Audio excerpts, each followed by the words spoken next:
నమస్తే. గత 2 రోజులుగా చూసుకుంటా ఉన్నాం. ఒక పక్కన BJP party MP Malkajgiri MP Etela Rajender, మరో పక్కన మాజీ ఎమ్మెల్సీ ప్రొఫెసర్ నాగేశ్వరరావు. మరి ఆయన రాజకీయ విశ్లేషకునిగా చెప్పుకుంటా ఉంటాడు. ఆయన మాజీ ఎమ్మెల్సీ. వీళ్ళిద్దరి మధ్యలో మాటల యొక్క తూటాలు పేలుతూ ఉన్నటువంటి పరిస్థితి మనకు స్పష్టంగా అర్థమవుతా ఉంది. ఏదైతే ఈటల రాజేందరే ముందుగా కొన్ని కామెంట్స్ చేయడం జరిగింది. ఎవరిని? ఇక్కడ నాగేశ్వరరావుని ఉద్దేశిస్తూ ఆయన రేవంత్ రెడ్డిని అలాగే హైడ్రాని తల మీదకి ఎత్తుకుంటా ఉన్నారు. ముఖ్యంగా ముఖ్యమంత్రి రేవంత్ రెడ్డిని ఆయన పైన ప్రశంసల జల్లు కర్పిస్తూ ఉన్నాడని చెప్పేసి ఆయన చేసినటువంటి వ్యాఖ్యల తర్వాత ఇక దాని తర్వాత పూర్తి స్థాయిలో రెచ్చిపోవడం జరిగింది ప్రొఫెసర్ నాగేశ్వరరావు. ఏదైతే అస్మతిపేట చెరువుకు సంబంధించినటువంటి ఆనుకొని ఉన్నటువంటి కొన్ని బఫర్ జోన్ ఎఫ్టీఎల్ పరిధిలో ఉన్నటువంటి కొన్ని ఇండ్లని మరి కూల్చేసేందుకు రంగం సిద్ధం చేసుకుంటున్నటువంటి దశలో వాళ్ళందరికీ నోటీసులు ఇచ్చినటువంటి దశలో అస్మతిపేటకు వెళ్ళినటువంటి ఈటల రాజేందర్, మీకు హైడ్రాకి పెద్ద పెద్ద వాళ్ళ ఇల్లు కనబడట్లేదా? ఇక్కడ పేదల ఇల్లు దాదాపుగా 125 నుంచి 130 ఇళ్ళు ఉన్నాయి.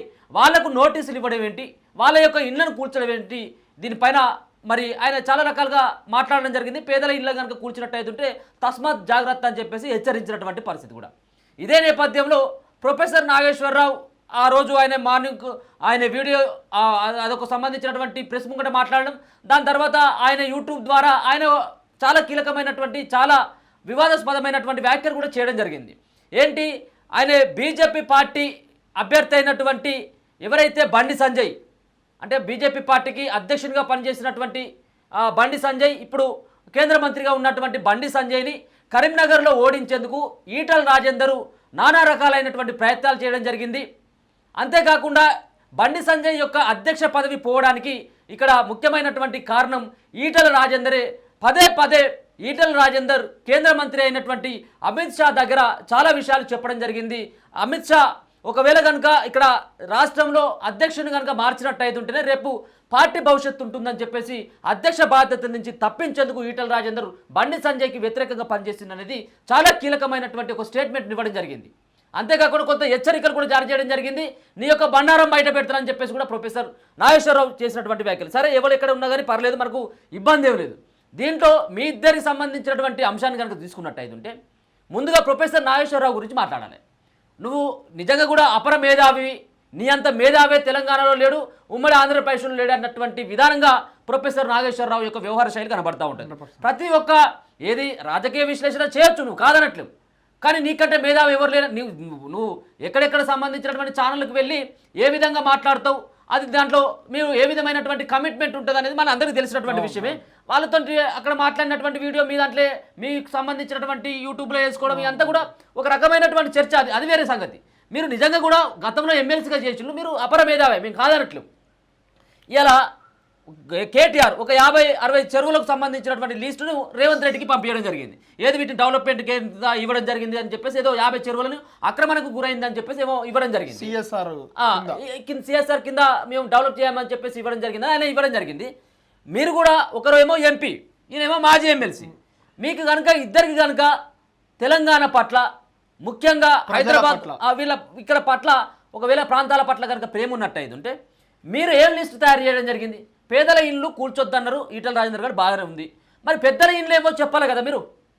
పెద్దల ఇండ్లు ఏమై దాంట్లో బీజేపీ వాళ్ళే ఉన్నాయి, కాంగ్రెస్ వాళ్ళే ఉన్నాయి, బీఆర్ఎస్ వాళ్ళే ఉన్నాయి, ఇంకా వేరే వాళ్ళవి కూడా ఉన్నాయి, ఇంకా రాజకీయ సినీ ప్రముఖులవి కూడా ఉన్నాయి. వాళ్ళ లిస్టు మీ దగ్గర లేదా? 10 సంవత్సరాల పాటు 10 సంవత్సరాలు టీఆర్ఎస్ పార్టీ అధికారంలో ఉన్నటువంటి దశలో 2 సార్లు మంత్రిగా పనిచేసినటువంటి పరిస్థితి ఈటల రాజేందర్ది. మీరు ఆ లిస్టును బయట పెట్టాలి కదా. రెండో అంశం, ప్రొఫెసర్ నాగేశ్వరరావుకి ఇక నేను అన్నీ కూడా అస్మతిపేటకు వెళ్ళినా, అక్కడ నిరాహార దీక్షలు చేసినా, అక్కడ పోయి నేను దండలు మీదేసుకొని చెప్పేసి నేను మొత్తం వాళ్ళకందరికీ నేను ఇల్లు కావాలి, ఫ్లాట్లు కావాలని చెప్పేసి కొట్లాడినా అని చెప్పేసి అంటా ఉన్నారు కదా. అస్మతిపేటకు సంబంధించినటువంటిది అదే కాకుండా ఇక్కడ ఉన్నటువంటి హైదరాబాద్ నగరంలో ఎన్ని చెరువులు కబ్జాలైనాయి, ఎన్ని చెరువుల కింద బఫర్ జోన్లో ఎఫ్టీఎల్ పరిధిలో కట్టుకున్నటువంటి ఇండ్లు ఉన్నాయో వాటిపైన మీరు ఒక లిస్ట్ తయారు చేసి ఇవ్వండి, మీకు ఏమైనా కనుక చిత్తశుద్ధి కనుక ఉన్నట్టయితే. అసలు ఈ నాగేశ్వరరావు గారు ఇప్పుడు అన్న ఒక సమాజంలో ఒక బలవంతమైన ఇండ్లను వెకెట్ చేయిస్తున్నారనో లేకపోతే ఇంకొకటి వీళ్ళ పాయింట్ ఆఫ్ వ్యూలో ఆయన అస్మత్పేట చెరువుకు పోయి మాట్లాడిండు. ఆయన మాట్లాడింది ఏంటంటే మొత్తం అంటే మన స్వతంత్రం వచ్చినప్పటి నుంచి, మన రాష్ట్రం ఏర్పడ్డప్పటి నుంచి రేవంత్ రెడ్డి ఒక్కడే ముఖ్యమంత్రి అయినట్టు, హైడ్రా ఒకటే మంచి సంస్థ అయినట్టు, ఆయన ఒక శాంతి కామకుడు అయినట్టు, మిగతా వాళ్ళంతా ముఖ్యమంత్రులే కాదన్నట్టు ఎందుకు ఎత్తుకుంటున్నావా నాగేశ్వరరావు? నిజంగా కూడా నీకు కనబడతలేదా అని ఈటల రాజేందర్ గారు వ్యాఖ్యలు చేసింది. దానికి కౌంటర్గా నువ్వు బండి సంజయ్ని ఓడించడానికి ఏం చేసినావు, నువ్వు ఇంకేం చేసినావు, నువ్వు మంత్రి అంటే కేంద్ర హోంశాఖ మంత్రి మాట కూడా అన్నాడు. ఏం మాట తెలుసా, నువ్వు రేవంత్ రెడ్డి దగ్గరికి పోయి నేను కాంగ్రెస్ కండవ కప్పుకునేందుకు నువ్వు ప్రయత్నించలేదు అన్నటువంటి విషయం కూడా ప్రొఫెసర్ నాగేశ్వరరావు బయటపెట్టాడు. మళ్ళా అప్పుడు ఒక డక్కన్ క్రానికల్ ఒక ఆర్టికల్ వచ్చింది, బండి సంజయ్ని మార్చకపోతే పార్టీని రెండుగా చీలుస్తాం. ఈటల రాజేందర్ డైరెక్ట్ గా హోం అంటే అప్పటి సెంట్రల్ మినిస్టర్ గా ఉన్న అమిత్ షాకి డైరెక్ట్ గా వార్నింగ్ ఇవ్వడం జరిగింది. ఢిల్లీ చిట్ చాట్, ఒక చిట్ చాటే మొత్తం రాష్ట్ర రాజకీయాల ముందు మొత్తం బ్లాస్ట్ చేసేసింది. ఏంటిది, ఈటల రాజేందర్ ఢిల్లీలో మీడియా మిత్రులతో మాట్లాడి చెప్తున్న విషయం ఏంటంటే రాష్ట్ర అధ్యక్షుడిని మార్చకపోతే నేను పార్టీకి వెళ్ళిపోతా. ఎప్పుడు బరాబర్ ఎలక్షన్ టైంలో.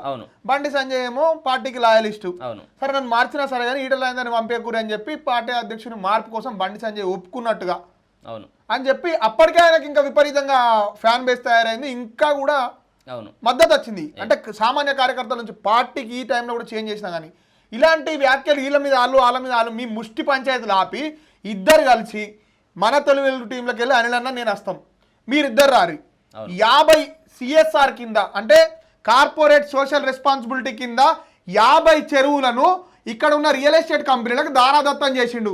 ఎవడు ఇంతకుముందు కూడా కేటీఆర్ అంటాడు. ఇప్పుడు దారాదత్తం అంటే ఏంటంటే అన్న, ఇది చెరువు అనుకో, ఈ చెరువు కాడ వాళ్ళని డెవలప్ చేయమని చెప్పారు. అంటే పూడిక తీయడం కానీ లేకపోతే ఎంక్రోచ్మెంట్లను జరపడం కానీ దాంట్లో ఉన్న అది ఉంటుంది అన్న గుర్రపు డెక్క, ఆ గుర్రపు డెక్క తీస్తే అక్కడ వాటర్ జమ అవుతాయి. వాటర్ జమ కావడం వల్ల పరిసర ప్రాంతాలలో ఎక్కువ దోమలు రాకుంటుంటాయి అనేది ఈ కాన్సెప్ట్ కదా. వీళ్ళు ఏం చేసిర్రు, లేక్ వ్యూ అని చెప్పి సగం ఇక్కడ పునాదులు తవ్వేది అంతా తీసుకుపోయి దాంట్లో పోసి ఇంత కబ్జా చేసి అడగట్టిర్రు. మరి వాళ్ళ పేర్లు చెప్పి వీడియోలు చేసే పరిస్థితులలో ప్రొఫెసర్ నాగేశ్వరరావు ఉన్నాడా? ఒక్క వీడియో లేదు. ఒక్క వీడియో ఎందుకు చేయడు?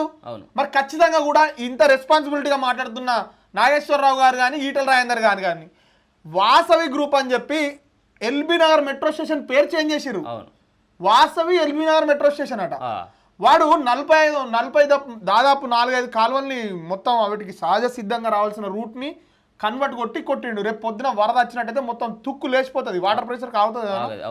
ఇలాంటి అంశాల మీద ప్రొఫెసర్ నాగేశ్వరరావు వాళ్ళ పేర్లు చెప్పి ఎందుకు మాట్లాడుతున్నాడు? నిజంగా మీరు మేధావే. ఎట్లా అంటే ఒక అరటిపండు తొక్క తీసి చిన్నపిల్లలకు పెట్టినట్టు అసలు ప్రజలకు ఏం జరుగుతుందో తెలంగాణలో కానీ దేశవ్యాప్తంగా కానీ జరుగుతున్న అప్డేట్స్ మీద మీరు ఒక విశ్లేషణ చేస్తారు, అది మంచిగానే ఉన్నది. వీళ్ళ పేర్లు ఎందుకు చెప్తలేరు, వీళ్ళ మీద ఎందుకు మాట్లాడతలేరు? వీళ్ళ పేర్లు చెప్పి నిన్న మన తొలి వెలుగు అంటే మీకు ఇంకా ఆ ఇన్ఫర్మేషన్ రాకపోతే మన తొలి వెలుగులో నిన్న ఒక సాయంత్రం ఒక కార్యక్రమం ప్లే అయింది. దాన్ని చూసుకో, 50 చెర్ల పేరు చెప్పిండు. బహిరంగంగా మేము సవాల్ చేస్తున్నాం ఈటల రాజేందర్ గారు కానీ ప్రొఫెసర్ నాగేశ్వరరావు కానీ. నువ్వు ఒక మాజీ, ఇప్పుడేమో ప్రస్తుతం ఎంపీ కదా, నువ్వు ఒక మాజీ ఎమ్మెల్సీ కదా, మీరిద్దరు రారి, మేమిద్దరం వస్తాం, అందరం కలిసి 50 చెరువులు కబ్జా అయినాయి కదా, ఆడికి పోదాము. ఎవరోళ్ళకి ఇచ్చిర్రు లేక్ వ్యూ అంటే ఒక్కొక్క గజము లేక్ వ్యూ దగ్గర ఉన్నదానికి 2 లక్షల నుంచి 4 లక్షలు వలుకుతుంది. ఇలాంటి సందర్భాలలో మరి మీరు ఏం మెసేజ్ చేయాలనుకుంటారు ప్రజలకు? మీ ఇద్దరు ముష్టి పంచాయతీ ఆపుర్రి చాలుగా, నువ్వు ఆయన ననుడు ఆయన నిన్ననుడు, వీళ్ళిద్దరు కలిసి రారు. మరి ఏదైనా చెరువు కాడికి పోయి ఆడ మనం ఇప్పుడు ధర్నా చేద్దామన్నా, ఈ 50 చెరువుని కాపాడాలని మరి ట్యాంక్ బండ్ మీద టెంట్ వేసుకొని ఈటల రాజేందర్ ప్రొఫెసర్ నాగేశ్వరరావు కూర్చుని ధర్నా చేయరి.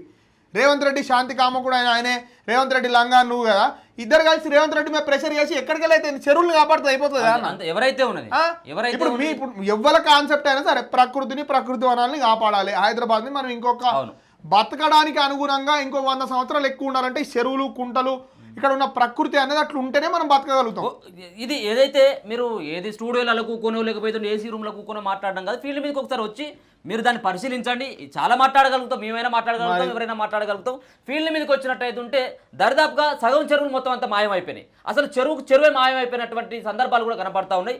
వీటిపైన తక్షణమే చర్యలు తీసుకోవాలి. ఇక్కడ ఉన్నటువంటి ఏదైతే నిన్న ఇక్కడ ప్రొఫెసర్ నాగేశ్వరరావుకి ఈటల అనుచరులు వార్నింగ్ ఇవ్వడం జరుగుతా ఉంది. ఆయనకు వార్నింగ్ ఒకసారి పంచాయతీ వల్ల ఒరిగేది. ఈటల రాజేందర్ గారి మీద మాట్లాడిన మాటల గురించి ప్రెస్ మీట్, ఈటల రాజేందర్ గారి గురించి ఒకప్పుడు ఇదే నాగేశ్వరరావు ప్రొఫెసర్ నాగేశ్వరరావు చాలా ఆకాశానికి ఎత్తిన రోజులు ఉన్నాయి. ప్రెస్ సోదరులందరికీ తెలుసు. అంటే నువ్వు గంటకోసారి మాట్లాడతావా, ఊసరు వెళ్ళి నువ్వు మాట్లాడినట్టు మాట్లాడతావా?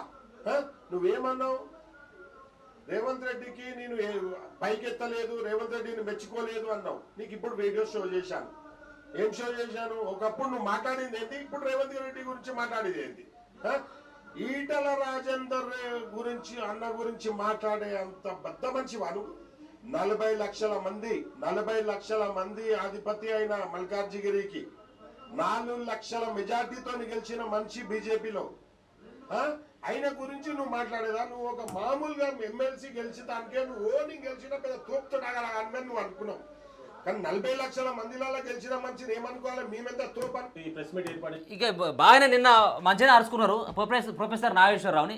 ఇదంతా కూడా చినికి ఏదో గాలివానగా మారినట్టుగా ఇది మీ ఇద్దరు వ్యక్తిగతమైనటువంటి పంచాయతీ. తెలంగాణ రాష్ట్ర ప్రజలకు దీనివల్ల ఏమైనా ఉపయోగం ఉన్నదా? ఏది లేదు. మీరు ఇద్దరు ఇప్పటికైనా కానీ మీకు సంబంధించినటువంటి ఎక్కడ ఇన్ఫర్మేషన్ ఉన్నదో మీరిద్దరు కూడా ప్రజాప్రతినిధులు చేసింది కాబట్టి అక్కడ ఉన్నటువంటి ఎవరైతే కబ్జాలు చేయడం జరిగిందో, ఎవరైతే చెరువు పైన అక్రమమైనటువంటి కట్టడాలు కట్టిలో వాళ్ళ లిస్టు బయట పెట్టేటువంటి ప్రయత్నమైన చేయండి. ఇప్పటికైనా మీరు ఈ లొల్లులన్నీ బంద్ చేసి మీరు తెలంగాణ సమాజం పట్ల ఆలోచించండి. సిఎస్ఆర్ సోషల్ అంటే కార్పొరేట్ సోషల్ రెస్పాన్సిబిలిటీ పేరు మీద జరిగిన పెద్ద దందాని మేము బయట పెట్టబోతున్నాం. ప్రతి చెరువు తిరగబోతుంది మా టీం. తప్పకుండా ఖచ్చితంగా మీరు ఇద్దరు కూడా దాంట్లో జాయిన్ కావాలని ఇదే వేదిక నుంచి మీకు ఇద్దరికి ఆహ్వానం పలుకుతున్నాం. ఓకే, చూస్తూనే ఉండండి మన తొలి.